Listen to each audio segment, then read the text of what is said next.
And Jacob Rees-Mogg, you got a special mention during that interview. He said that he wasn't speaking, as you put it, as an embittered Remainer. He said this is what the government said in its own calculations.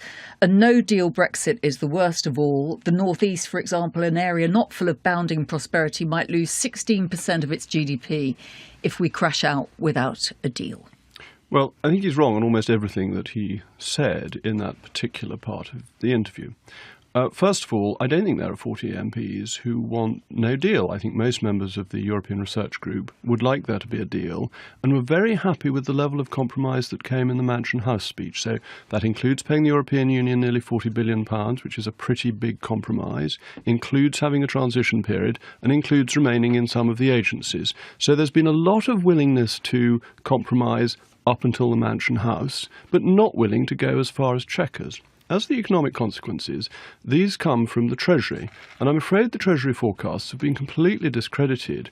George Osborne set up the Office for Budget Responsibility to stop politicised forecasts from the Treasury being bandied about to take one side or another of a political argument. George Osborne then changed that for the referendum, and it's been continued with by Philip Hammond. The Treasury forecast over 800,000 job losses purely on a vote to leave. And the truth is, it's the least well-off in society who will benefit the most, because we'll be able to cut tariffs on food, clothing and footwear, which make up a disproportionately high percentage of their expenditure. Well, I'm going to